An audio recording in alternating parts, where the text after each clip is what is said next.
Olá, eu sou a Rita. Olá, eu sou o Silvio e este é mais um bate-papo informal de número 65, cujo tema é: ganha existência e força aquilo que alimentamos. O que você alimenta? E aí, você está se alimentando de quê? Antes, Rita, vamos fazer o nosso jabá, né? Pedir para o pessoal Vamos. não esquecer de visitar o nosso canal, de dar o seu like. O seu dislike, colocar sua contribuição na Na discussão, descrição, né? no comentário, Faça nos comentários. comentários, critique, concorde, discorde, diga pra gente o que você alimenta e não esqueça de repassar os nossos vídeos para os seus amigos e pedir para que eles se inscrevam no nosso canal de forma que a gente possa chegar aos 400 inscritos. Tá uma ladainha, né, Rita? Vamos chegar lá, tenha paciência. Isso. Mas e aí, me fala aí, de que você tem se alimentado? Eu sou vegetariano, quer dizer, quase vegetariano, porque ainda como peixe. Mas deixa eu dizer uma coisa, Rita. Nós estávamos sem tema, né? Porque às vezes as pessoas nos mandam sugestões, mas algumas coisas são repetidas, nós já falamos a respeito, então não podemos fazer uso disso. Então nós resolvemos falar desse tema que, na verdade, lembra alguma coisa que nós já aprendemos muito nos nossos estudos, né? Que o homem é aquilo que ele pensa, aquilo que ele ama, aquilo que ele anseia, né? Ou aspira. Isso, que ele aspira. Então, quando nós falamos, né, daquilo que você alimenta, nós podemos dizer que, basicamente, né, nós existimos em função de duas situações. Uma, o mundo material, com todas as suas, como é que eu posso dizer? Com todos os seus reflexos, e outro, o mundo espiritual. Só que essa questão daquilo que nós alimentamos pode ser coisas positivas, né? Como podem ser coisas negativas. E de forma que aquilo que a gente alimente seja uma coisa positiva, nós precisamos ter uma base espiritual. Não sei se você concorda, né? Porque a base espiritual vai dar a você um direcionamento em relação àquilo que você entende ser a sua necessidade, aquilo que você entende ser importante.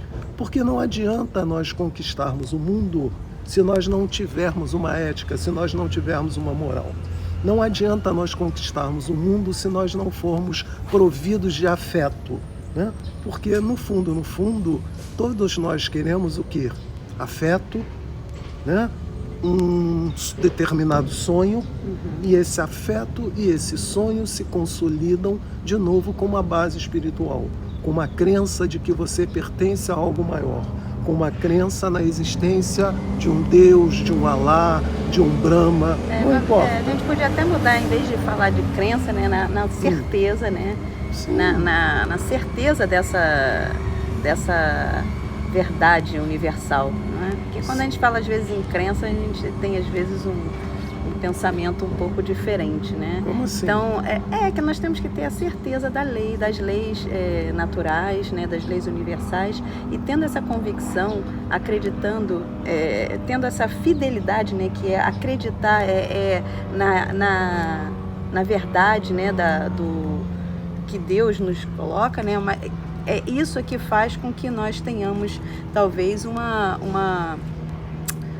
proposta diferente de vida, não é? Porque só a crença leva muita gente para a religião. E aqui eu acho que você está falando da religiosidade, né? Eu acho que é isso que você está... E você tocou num aspecto importante, porque a crença, ela pode ser uma coisa transitória, ela é uma coisa sem, digamos, uma base, né? É algo que você pode acreditar hoje e não acredita amanhã. E nós estamos falando, na verdade, de uma convicção, de uma convicção, algo com o qual a sua alma se identifica, e independente de chover ou fazer sol, isso não muda, né? Porque está dentro de você. Quer dizer, você passa a ser aquilo que você de fato acredita, né? É algo como o ar que você respira. Nós não temos dúvida de que se pararmos de respirar, nós vamos morrer. É por isso que nós falamos, né, da questão da fé, né, que seria fidelidade, né, nas leis de Deus. Então, você está falando aí de que então precisamos ter essa fidelidade nas leis universais para que possamos nos alimentar bem, é isso? Sim, para que possamos nos alimentar bem, porque na verdade O que me parece que ocorre nos dias de hoje, não nos dias de hoje, em toda a história da humanidade, é que nós nos colocamos numa posição muito de exteriorizar o nosso ego, né? Numa posição de sentido de eu quero isso, eu quero aquilo, eu vou construir isso, eu vou construir aquilo, né? E que muitas vezes não é uma coisa positiva. Você quer no sentido de que você se sinta bem, você quer no sentido de que você se sinta feliz. É o egocentrismo, né? Sim, Mais alto, né? sim, é o egocentrismo falando mais alto. E, na verdade, nós vivemos numa grande sociedade. E essa grande sociedade, para que ela se desenvolva, para que ela crie uma perspectiva de uma vida feliz e duradoura, ela precisa se alimentar de coisas positivas. Né? E o que seriam as coisas positivas? As coisas positivas é a nossa fraternidade, as coisas positivas é o nosso amor, né? É a nossa contribuição para que a sociedade como um todo caminhe de uma forma harmoniosa e possibilitando a todos alcançarem os seus sonhos. Sendo que eu insisto que esses sonhos precisam estar embasados na sua fé absoluta no Deus único. Como a gente sempre fala aqui, né, nós temos sempre Jesus como nosso modelo e guia. E o que foi que ele fez? Ele simplesmente serviu a nós, né? Isso, um ser tão grandioso serviu a nós, esses seres, né, tão pequenininhos que ainda estamos em crescimento. Porém, eu vejo assim, muitos ainda não têm essa proposta de vida dentro de si, da questão do servir, não é? De servir a todos os nossos irmãos, servir a Deus, né? Mas nós podemos também começar a nos alimentar melhor no sentido de ter um pensamento sempre positivo, porque nós somos o que pensamos, o que aspiramos e o que amamos. Esse pensamento é muito forte, nós temos um poder muito grande no nosso pensamento e isso nós precisamos acreditar, entender, porque se eu sou o que eu penso, então é importante que esses pensamentos sejam sempre de uma forma positiva e de motivação para a nossa vida, mesmo que nós ainda não tenhamos esse nível todo de compreensão que Jesus já tinha, mesmo que ainda não tenhamos galgado esse espaço tão alto em relação à espiritualidade, mesmo ainda sendo pequenininhos, nós podemos já ir modelando nossos pensamentos, não é? Isso. Tem até uma historinha que eu vou contar assim com as minhas palavras rapidinho, que eu não lembro os detalhes todos.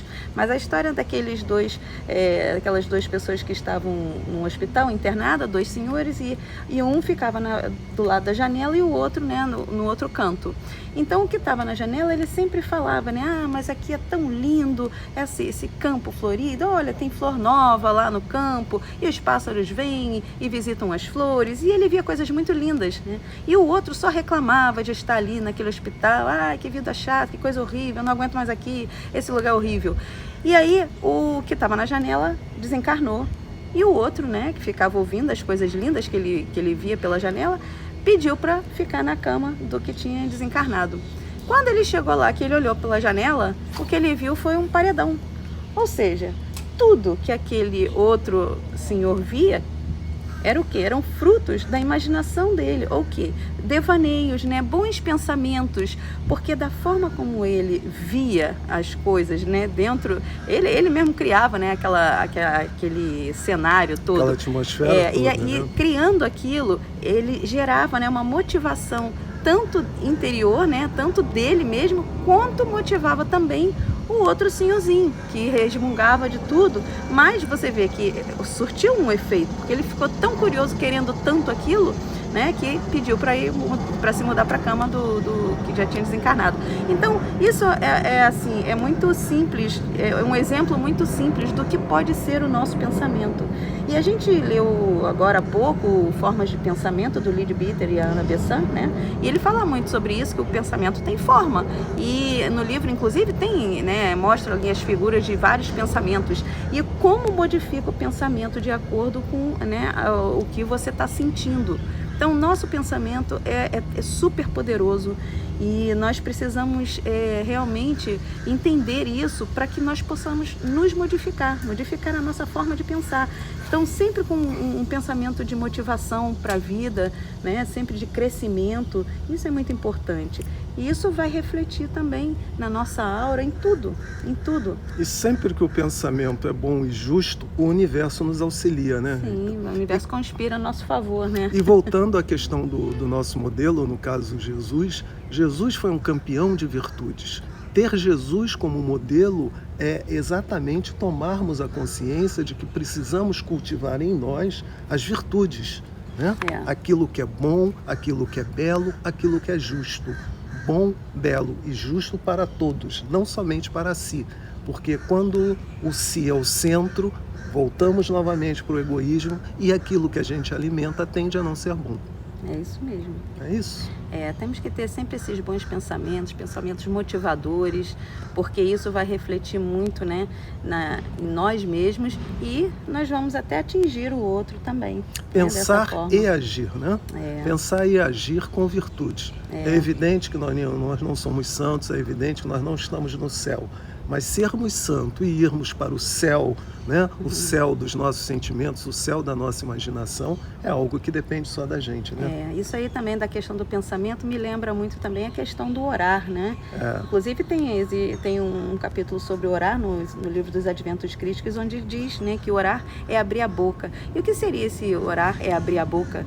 Assim, eu posso entender também do jeito, da forma de que tudo que nós falamos, né, acaba tomando uma forma nesse universo. Então, é importante que nós falemos coisas de um grau assim um pouco mais elevado, que nós não falemos bobagens à torta e direito como nós fazemos, porque isso tudo ele acaba ganhando uma forma, porque tudo que a gente fala é o que vem do nosso pensamento. Então, pensamentos, né, bons, pensamentos positivos, pensamentos motivadores, pensamentos de enaltecimento da vida, isso vai produzir palavras também da mesma forma, do mesmo teor. E aí, orar é o dia a dia, entendeu? É tudo que nós falamos no dia a dia. Então, não é só pegar e falar uma reza já, né, prontinha, né? Repetir uma oração pronta. É tudo que nós fazemos durante todo o dia. E isso tudo sai mesmo dos nossos pensamentos. Então, trabalhar nossos pensamentos, eu acho que é o nosso mistério, né? E tem um detalhe só para a gente finalizar, que já estamos passando o tempo, já Rita. Passou. E se nós não esquecermos, né, que orar é abrir a boca também, no meu modo de ver, Rita, porque se somos um templo da divindade, a todo momento, quando nos expressamos, de alguma forma estamos entrando em contato com o divino que há em nós. Isso aí. Por isso que você não precisaria de um momento especial. Você precisa sempre ser uma pessoa especial, de forma que quando você fale, né, você esteja emanando a energia de Deus que está em você. Isso mesmo. Então, gente, esse foi mais um bate-papo informal. Mais uma vez, não esqueçam de visitar o nosso canal, de dar o seu like. O seu dislike, sua contribuição nos comentários. Isso. E repassem os nossos vídeos para os seus amigos para a gente chegar aos 400 inscritos. Isso aí. Então, um grande beijo para todos vocês, Beijinho, um pessoal. ótimo final de semana e que vocês alimentem o melhor que tem dentro do coração de cada um. Valeu, tchau. Beijos.